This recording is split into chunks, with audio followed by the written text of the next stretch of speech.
Hello everyone, welcome to रोकड़ा maker. तो आज हम देखने वाले हैं एक और नया आईपीओ के बारे में। ये आईपीओ जो होने वाला है एक एसएमई कंपनी का आईपीओ होने वाला है। एसएमई बोले तो स्मॉल एंड मीडियम एंटरप्राइजेस का कंपनी का नाम है साबर फ्लेक्स इंडिया लिमिटेड।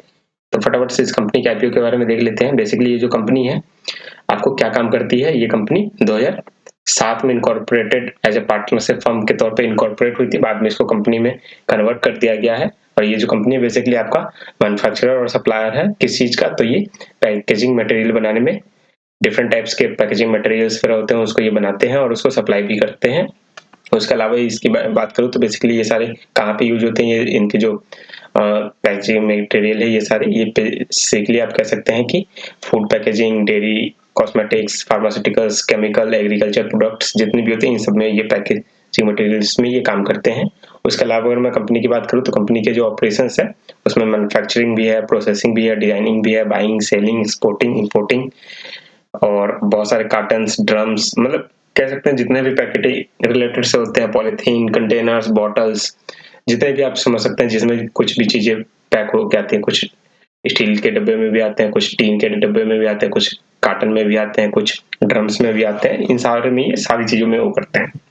उसके अलावा मैं अगर बात करूँ तो बेसिकली इनका करंटली 3 मैन्युफैक्चरिंग प्लांट है जो कि सारे के सारे गुजरात में बेस्ड है। और कंपनी की अगर कॉम्पिटिटिव स्ट्रेंथ की बात करें तो कंपनी का जो लोकेशन है वो काफी बढ़िया अच्छी जगह पे लोकेशन है, तो उसका भी इनको एडवांटेज मिलता है। उसके अलावा जो कि गुजरात में है, तो गुजरात में आप कह सकते हैं कि गुजरात में काफी ज्यादा फैक्ट्रीज वगैरह है, तो वहाँ पे इनको काफी ज्यादा बेनिफिट मिलता है। उसके अलावा इनकी जो मैनेजमेंट टीम है काफी ज्यादा स्ट्रांग है और काफी ज्यादा मोटिवेटेड रहती है और जो कि बहुत अच्छे तरीके से काम करती है इनकी मैनेजमेंट टीम और वर्कफोर्स वगैरह जो।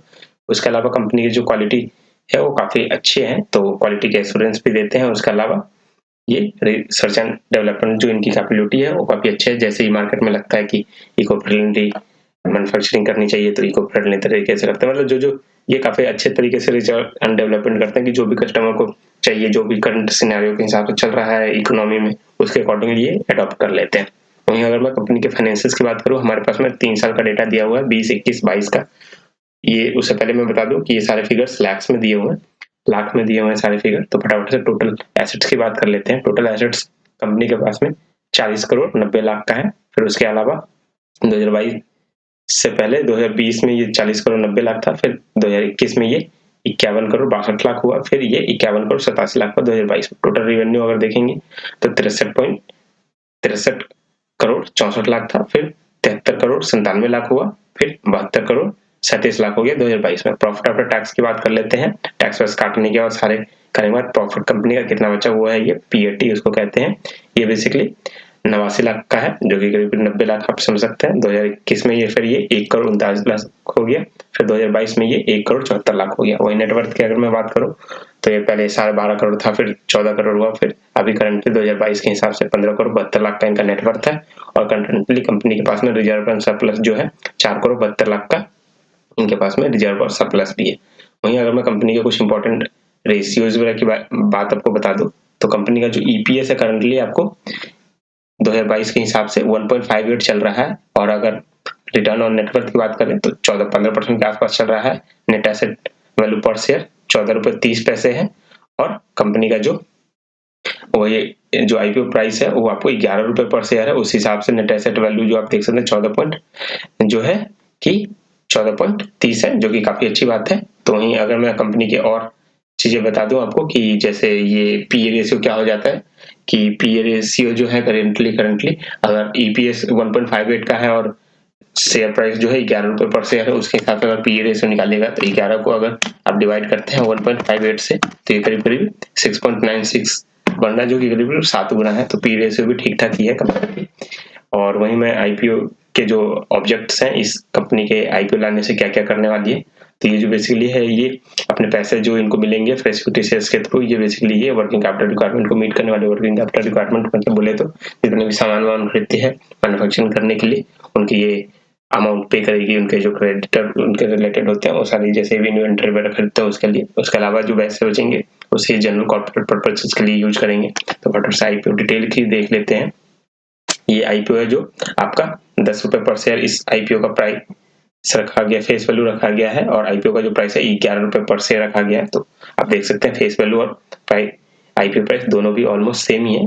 आपको लॉट साइज आप देख सकते हैं, एक लॉट में आपको 10,000 शेयर्स मिलने वाले हैं और जो कि 11 रुपए के भाव से 1,11,000 रुपए होने चाहिए मिनिमम आपको इस आईपीओ में अप्लाई करने के लिए रिटेल कैटेगरी में, और मैक्सिमम भी रिटेल कैटेगरी में आप 1 लॉट ही अप्लाई कर सकते हैं इस आईपीओ में, जो कि आपको 1,11,000 रुपए बनेंगे 1 लाख अप्लाई करने के लिए। वहीं अगर मैं कंपनी के आईपीओ की साइज की बात कर लूँ, इस साइज की, तो 4.48 करोड़ का, 4 करोड़ 48 लाख का, जो कि पूरा फ्रेश इक्विटी होने वाला है, जो कि काफी अच्छी बात है। टोटल आईपीओ में इशू साइज में जो शेयर्स आने वाले हैं 40,70,000 आईपीओ के इशू साइज के शेयर्स मार्केट में उतरने वाले हैं। वहीं अगर मैं कंपनी के इसके रिजर्वेशन की बात कर लेते हैं, तो ये बेसिकली 50% इसमें से रिजर्व रहेगा एचएनआई और रिटेल कैटेगरी।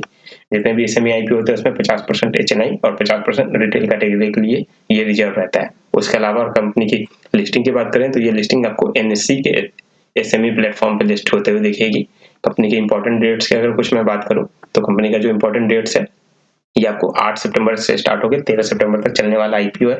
वहीं इसकी अलॉटमेंट 16 सितंबर को होते हुए दिखेगी, और उसके बाद अगर इसकी अलॉटमेंट आपको मिल जाती है तो आपको 20 सितंबर को आपको डीमैट में शेयर्स क्रेडिट कर दिए जाएंगे, नहीं तो 19 सितंबर को आपको रिफंड भी आ जाएगा। और वहीं इसकी लिस्टिंग की बात करें तो ये आपको 21 सितंबर को एनएससी के सेमी प्लेटफॉर्म पे लिस्ट होते हुए दिखेगी। इसके जो प्रमोटर है ये आपको हितमा बहादुर और कृष्णा बहादुर कुंवर जी हैं, ये दोनों कंपनी के प्रमोटर हैं, और इनकी जो होल्डिंग है आईपीओ आने तक ये 53.25% है कंपनी में। जैसे आईपीओ आ जाएगा तो पोस्ट इशू जो प्रमोटर की शेयर होल्डिंग रह जाएगी करीब 39% रह जाएगी। तो मैं अगर इस कंपनी के सब्सक्रिप्शन फिगर्स की बात कर लूँ इस आईपीओ की, तो 12 तारीख की डेट तक में इसका जो सब्सक्रिप्शन फिगर है ये ऑलरेडी 5.38 टाइम्स सब्सक्राइब हो चुका है। एचएनआई कैटेगरी में 3.65 टाइम्स सब्सक्राइब हुआ है और रिटेल कैटेगरी में 7.1, और ये अभी लास्ट डेट बचा हुआ है 13 सितंबर का डेट का, तो इसमें और भी सब्सक्राइब हो सकता है। तो मेरे हिसाब से करीब 8 गुना सब्सक्राइब होते हुए दिखेगा, 8 से 10 गुना तक। तो इस आईपीओ के लिए काफी अच्छी बात है। इस आईपीओ की अगर मैं करंटली जीएमपी की बात करूं, करंटली इसका ग्रे मार्केट प्रीमियम क्या चल रहा है, तो जैसा कि मैंने आपको बताया 11 रुपए पर शेयर आईपीओ का प्राइस रखा गया है, जिसपे जीएमपी 1 रुपए पर शेयर चल रहा है। तो अगर इसको परसेंटेज टर्म्स में अगर बात करेंगे तो 1 रुपए को अगर 11 परसेंट टर्म में निकालेगा तो करीब 9 से 10% का इसका ग्रे मार्केट प्रीमियम चल रहा है, जो कि काफी अच्छी बात है इस आईपीओ के लिए। उसके अलावा मैं कंपनी के कॉन्टैक्ट इन्फॉर्मेशन की बात करूं तो ये बेसिकली अहमदाबाद गुजरात में रजिस्टर्ड कंपनी है, और वहीं की इनकी कॉन्टैक्ट इन्फॉर्मेशन आप ये देखना चाहें तो देख सकते हैं। उसके अलावा जो कंपनी का रजिस्ट्रार है ये big share services private limited इसके रजिस्ट्रार है, और इसके जो आईपीओ के लीड मैनेजर जो है, जो इस आईपीओ के बैंकर है, लीड मैनेजर जो इस आईपीओ को मैनेज करेंगे, उनका नाम है GYR कैपिटल एडवाइजर्स लिमिटेड। तो ये आज की वीडियो के लिए बस इतना ही था। ऐसी और वीडियो देखने के लिए आप फटाफट से रोका मेकर चैनल को सब्सक्राइब कर दीजिएगा, क्योंकि आईपीओ से रिलेटेड वीडियो मैं बनाता रहता हूँ। तब तक के लिए thank you so much, keep watching रोका मेकर।